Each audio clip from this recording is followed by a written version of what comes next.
we hack the code and flip the tag.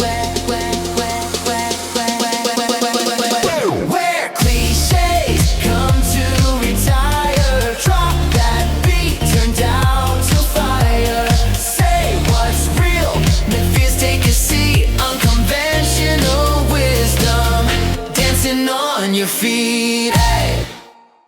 Hello, and welcome to Unconventional Wisdom about conventional wisdom. I'm your host, Miller-Hershon. I'm here with Jesse Sells today, and I can't wait for you to hear what he has to say and for that conversation. So, let me tell you a little bit about Jesse before we get into asking him all kinds of questions.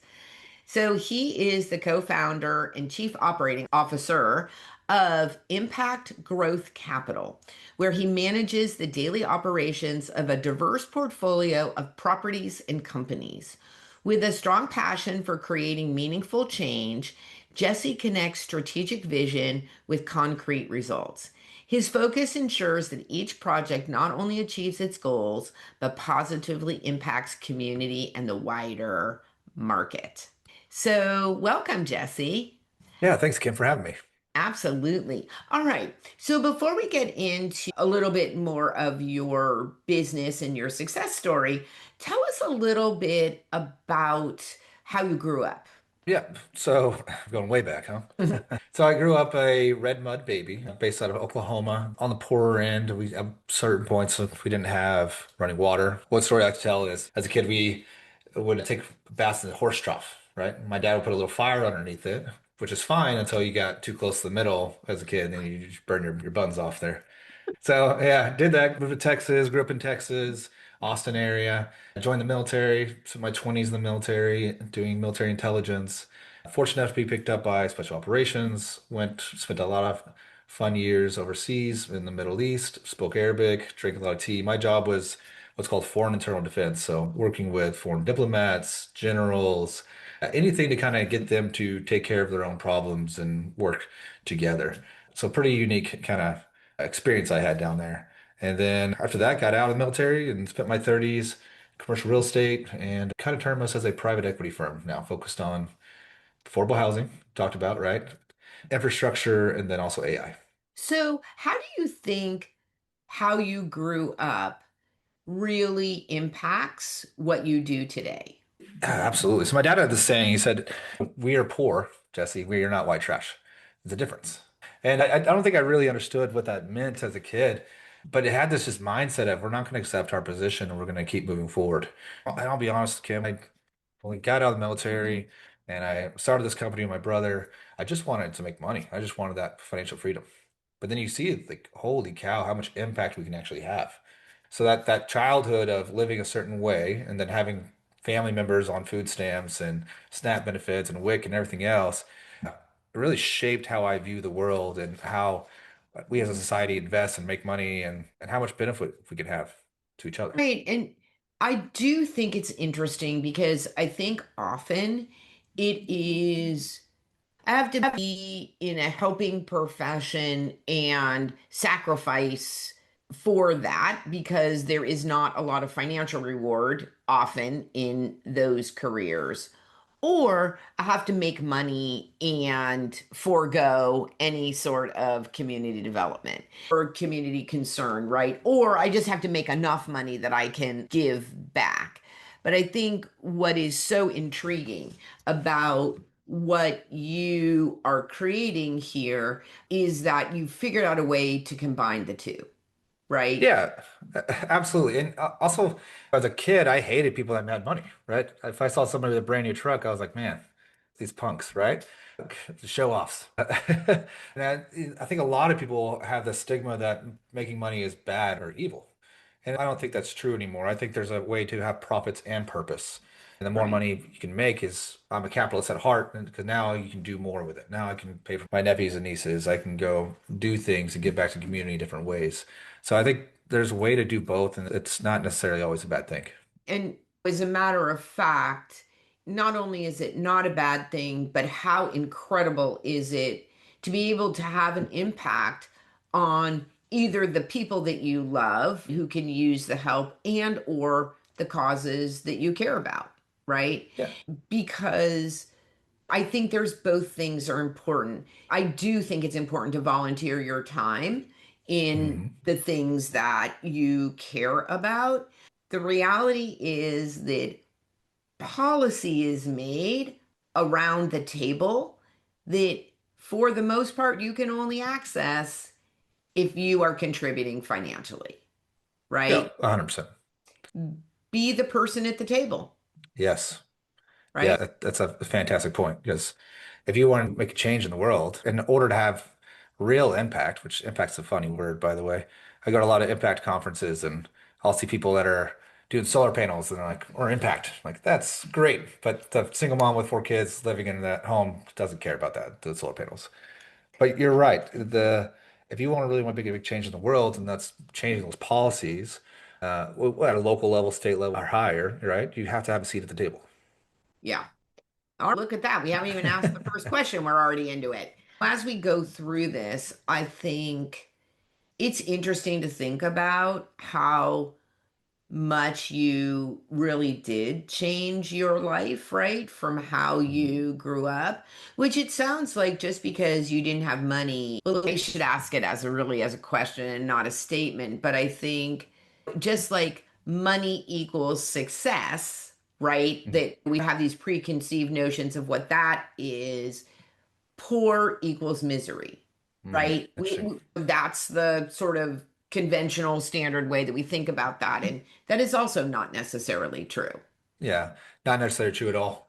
But being poor does tax you more, right? It's like if you buy a nice pair of boots, they'll last you for 5 years, but they cost $300. You buy the $50 boots, they'll last you 3 months. Right. So it Yeah. is, Oh, yeah. There's yeah. there's definitely stress. Yeah. Yeah, Yeah. definitely. No question about that. All right. So, thinking about when you started out in business, right? What's one piece of conventional business wisdom that you did that you were like, okay, this is what is going to get me success? And then you're like, yeah, this does not really work for me. Yeah, such a good question. So I think there's a lot of people out there, and we were talking about it before hopping on the call, of just all these overnight celebrities that make this success right away, right?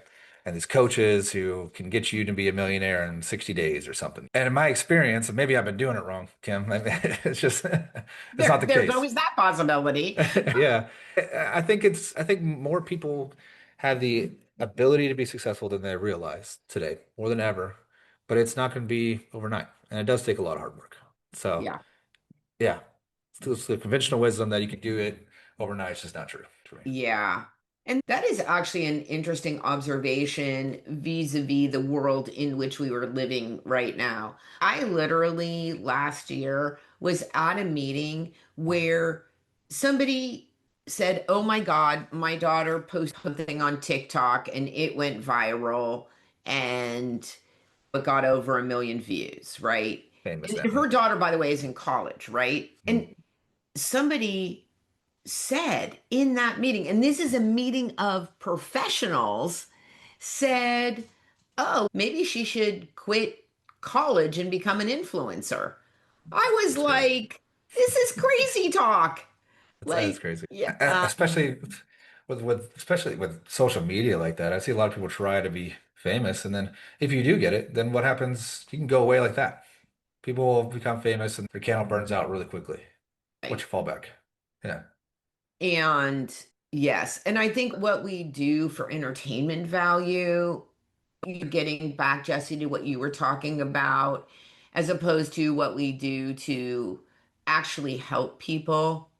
It's really interesting. And I don't know if you can relate to this or not. I have a book coming out later this year. And when I was talking to the publicist and the publisher, one of the things that I keep saying over and over again is that I don't want you to push this book so that all I ever talk about is the thought leadership, right? The content of the book to sell more books, to get more speaking engagements. Do I want those results? Sure. But at the end of the day, I want to coach. I want to work with people because of exactly what you said before. You might have even said it before we got on this podcast, but there are so many people who are going to just give you the path, right? You said it, right? Oh, let me coach you and you can make millions of dollars, right? In 60 days or less, right? I'll give you the program, but it's very different to work with actual people, right? Yes.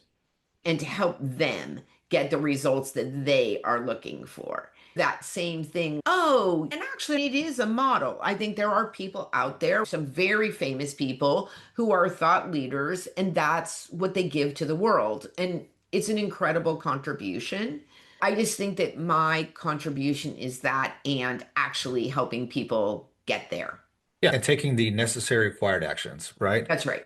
Because look, I want a six pack, but I'm not willing to do the necessary required actions of eating a certain way and never Right. touching bread again, right? Yeah, there Uh, you go. so What I'll kind of never life is that? exactly. It's not worth it to me, right?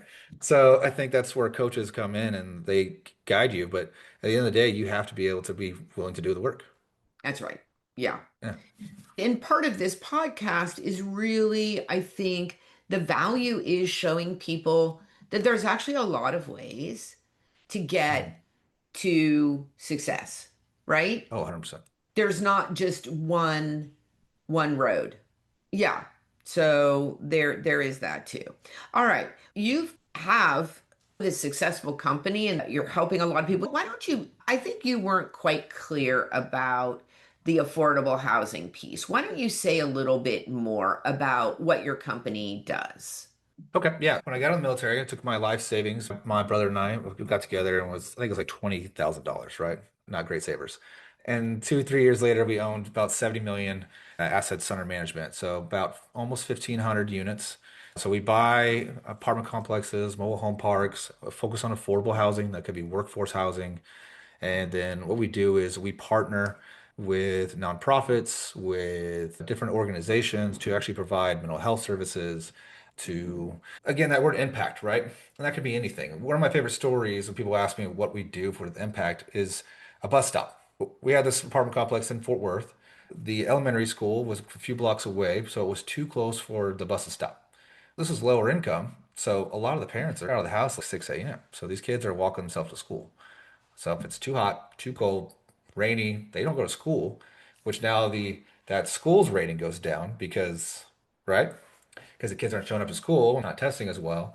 But again, we are too close to a bus stop. So worked out a way to do some kind of transportation, and then eventually figured out that, hey, if I just moved the Google location on the map from this corner to the other corner of the our address, it's a mile away.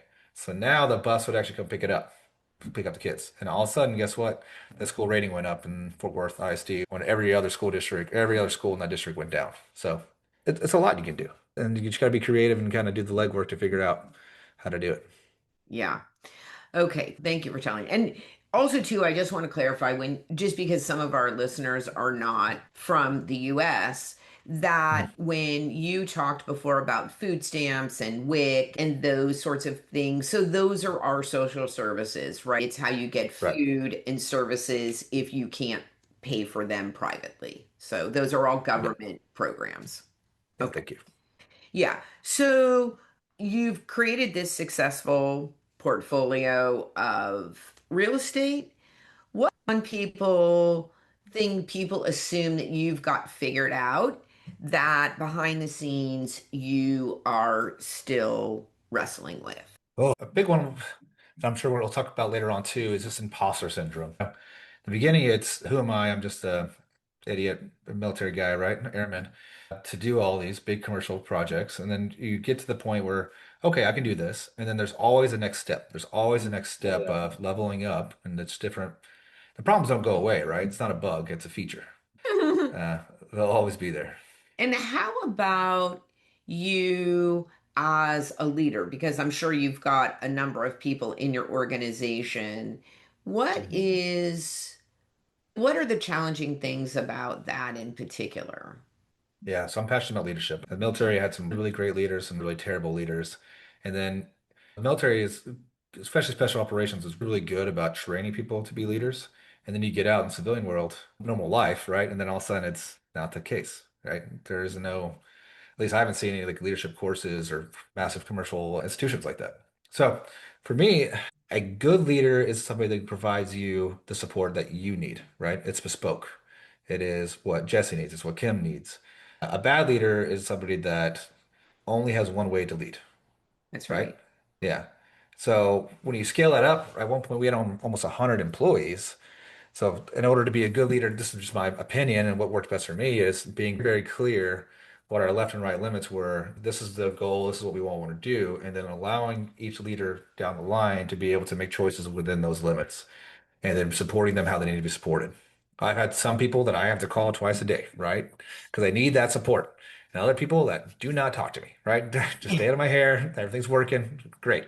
So it's Yeah. about being the leader that your people need. Yeah, I love that. One of the things I've been talking a lot recently with my clients is that creating decision trees, having it's really, you called it like your left or right. But if you think about it, and that's one thing, of course, that the military does very well. What decisions can you make on your own? What do you have to, where the chain of command is, right? I think in companies and in businesses, it's much less clear, right? Yeah. And one of the things I created a kind of worksheet and way to think through, but I'm really passionate about who gets to make the decision. Like you as the leader, it's important for you to actually make a decision about what decisions people can make, Yes. right? I think this is what a lot of people where they get stuck too. I think it's what prevents people from being able to scale is because if you're the person and you're making all the decisions and every decision has to go through you, then you can't grow.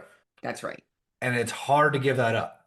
Right. But I had a coach one point tell me that, hey, what happens if they are 90% as successful as you are at the same decision, right? I would be 100% perfect. They'd be 90%. Is that okay? And the answer is no. But then you start thinking about it, then I could do so much more if I have 10 people doing 90% of what I would do or 95%, right? Or they just do it a different way that I don't like or whatever, right? All of a sudden you can do so much more and grow. So I think Right. that's a very hard thing to have people let go of that responsibility. Yeah, exactly. And yeah, I think there's some really good ways and intentional ways to do that. I think the other thing, it's funny, I was just literally talking to my team about this, which is I think one of the things that often gets missed. See, I think every good coach can come in and look at your business and say, and help you figure out like what is yours and what are other people's. But you Mhm. know what I think often gets missed? I think there's two things that gets missed. One is what, how do you feel about that? Right? What sticks for you about giving that up? What are your fears? Right? Mhm. Because if you don't address those, you're just going to go back and take everything over again, right? Like, Yeah. and also, too, so that way you can set it up so that you've got the accountability and the checkpoints to deal with the fear. Maybe you'll just get over the fear over time, but you can accelerate your results if you key into that. I think the second thing that happens, Jesse, and this might be the bigger issue, is if you are not intentional about what you are going to do with that time that you have back, you will just make yourself busy with other tactical things. Right. Because there's always more things to be done. But if you are not going to need to make those decisions and be a part of that, then what are you going to do to grow the company? All right, I'm sorry, I'm on my soapbox today. No, this is Yeah, actually perfect because so I deal with a lot of family offices, and right now there's a massive generational wealth transfer, right? And what we're seeing is from people I know that were the father figure, whatever is running it, all of a sudden gives away that power and they lose their identity. that's right.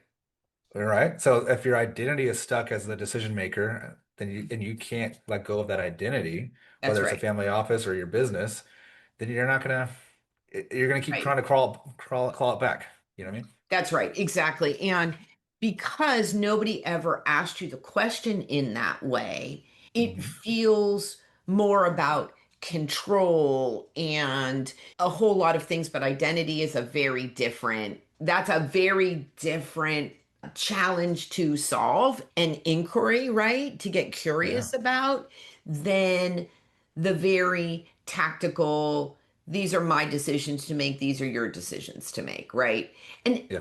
all of it has to happen, but the former is what doesn't happen, right? And when you're talking about generational wealth and family offices, then you're talking about not just what happens in the office, but what happens at Thanksgiving.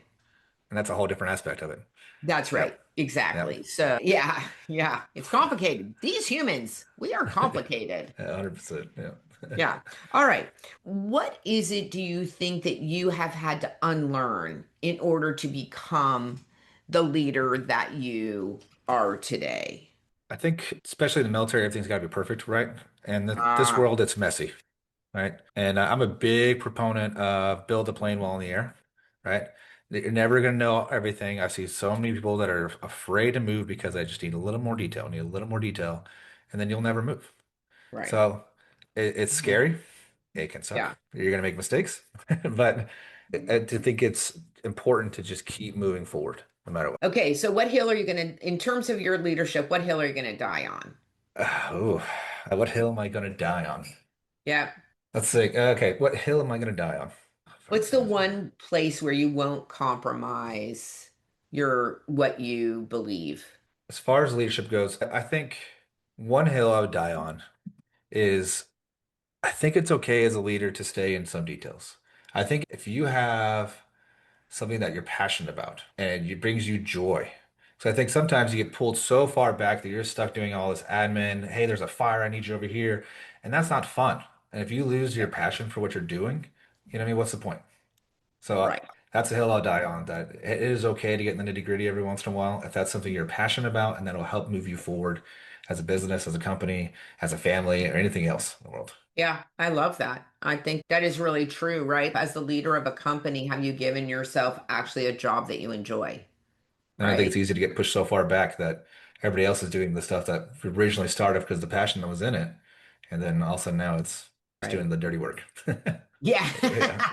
Just doing the book Yeah. doors, right? Yeah. It makes sense. Yeah. And you know what's very funny is it's funny that you say that, right? Because it sounds glamorous. Even I've read some accounts of some of these rock stars or country stars, these incredible singers, musicians, whatever, that go on tour.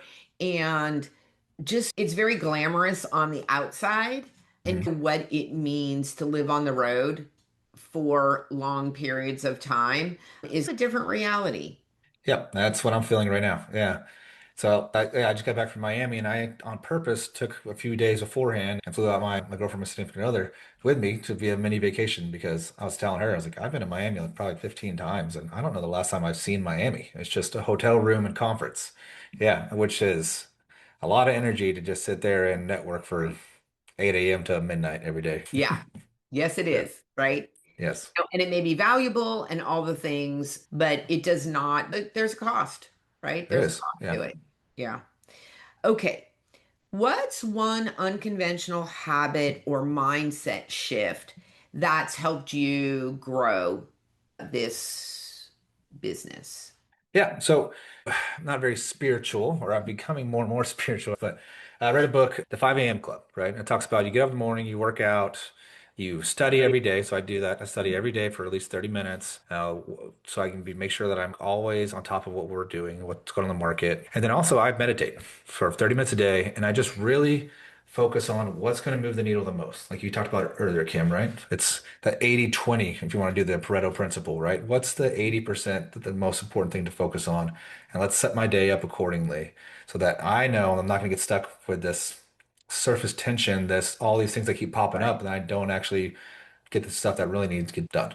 So that's my meditation. I'm sure there's better ways to do it, but for me, it's just quiet room, or even just walking my dog, no music, nothing else on, and just really focusing on what matters most today. Mhm. You said a couple of really, I think, interesting things that I want to point out there.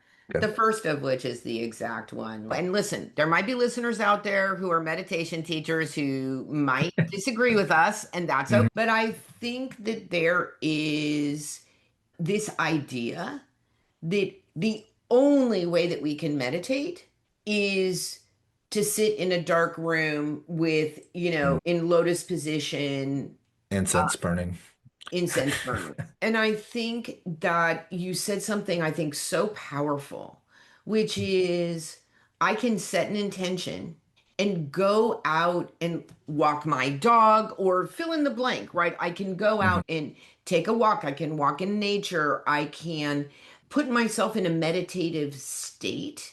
And what a novel idea. Go take a walk with an intention and no music on, no audiobook. God should Mhm. forbid, no podcasts, right?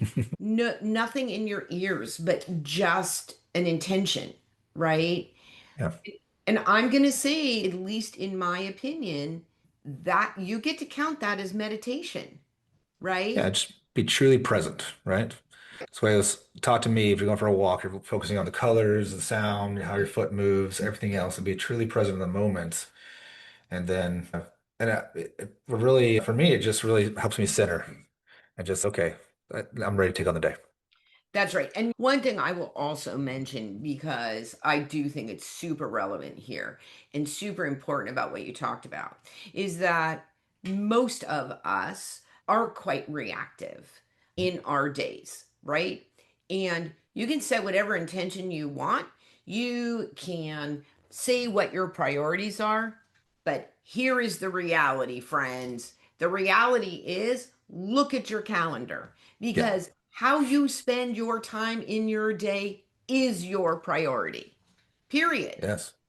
So, creating intention and making sure that you are doing what you need to do during the day, right? In addition to, listen, obviously, you have a lot of responsibilities that are more tactical. You do need to put out fires, whatever. But getting back to talking about who makes what decision and what do you need to be pulled into is some of the firefighting because you're not willing to give up control, right? Yes. Yeah, 100%. Is a really important question to ask. Now, I have one more. I don't know why. I'm feeling very talkative and very philosophical today.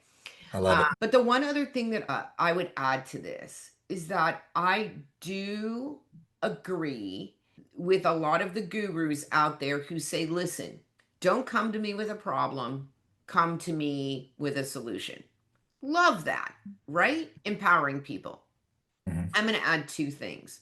One is if you've got a really good decision tree and like who has authority to make what decision, sometimes all you should hear about is the decision and not weigh in. Number one, no matter how painful that might be for you, right? Number two is, oh my God, I lost number two. Here's number two.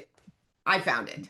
Number two is if you have a hard and fast rule that people can only come to you with solutions, what you potentially do is you make it not okay for somebody to observe something and to really and truly not know how to solve it, but to bring it up as an issue, right? Yes. It's also that pride of ownership, right? So if you own the home, something goes wrong, you're worried about it, you'll clean it up, you take care of it.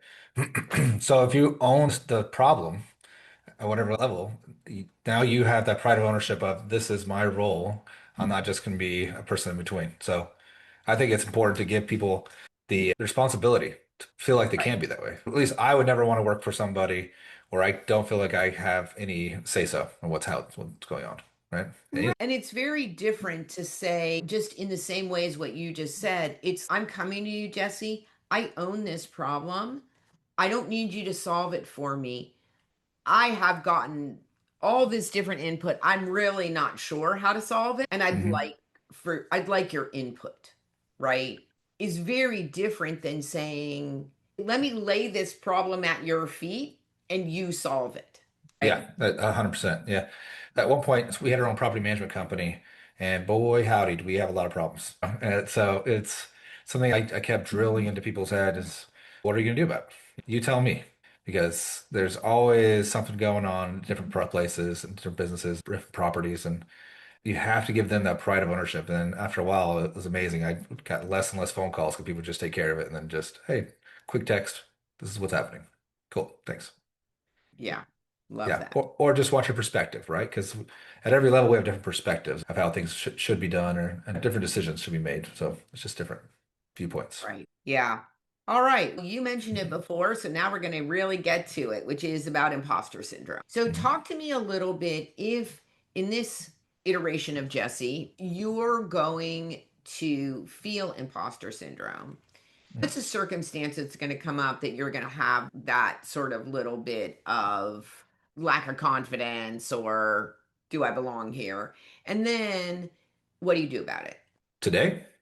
today, Oof. right Okay. now, Let this me minute? Now I'm starting to feel it right now. I'm gonna do two quick stories. When I was in the military, I was lower ranking, and I was the first person of my rank that I think ever, we went back to 30 years, to do an executive briefing, which is with the 4-star, 3-star generals. So I'm in a room, I don't belong there, right? I just gumption got me in the room, right?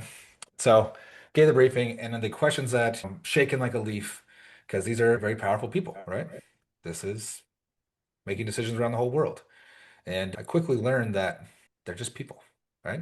Yeah, their perspectives are different. Again, their experience is different. But at the end of the day, they were just people. A few months later, or probably about a year later, I was doing another briefing, about 1,500 people in the audience. I'm just doing this massive mission planning, largest aerial exercise in the world, red flag. And I was looking out there and again, nervous. That's a lot of people. And I look out there and there's 20 people that are asleep and other people are just talking. They don't care. They're just there too. At the end of the day, we just realized that we're all just people. I would say the closest I felt recently, I was talking to a gentleman, I won't say his name, but he was a billionaire, massively successful.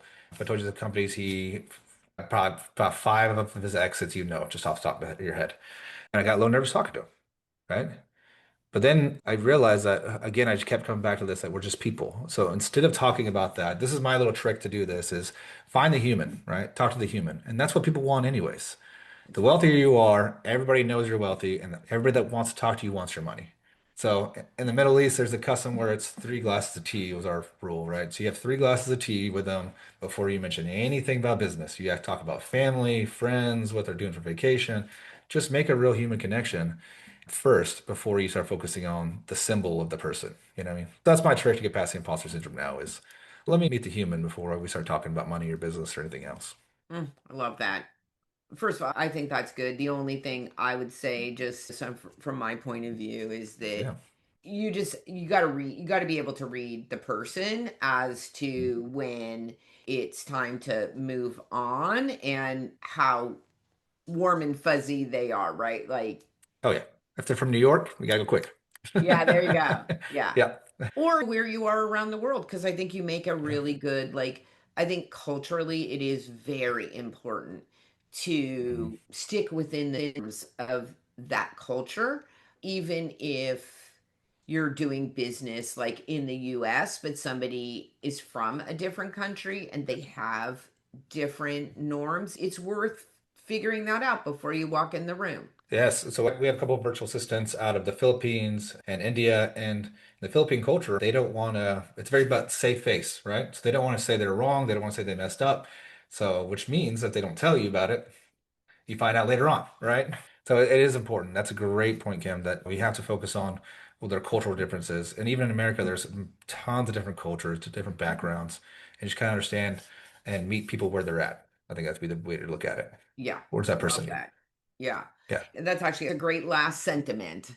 Thank you, Jesse, so much. This has just been so insightful and interesting. Keep doing such good work because it's so important. I think you've really showed us a model of success today where, however, what you said, impact, right? Like, however, Hmm. people think of impact, but impact and financial success. And it's very Yeah. cool that you've been able Profits and to, purpose. yeah, Yeah. put those things together. He's doing some really cool things with AI right now as well. So we'll put his link in the show notes so that you can see all the things that he's up to in business and get in touch with him.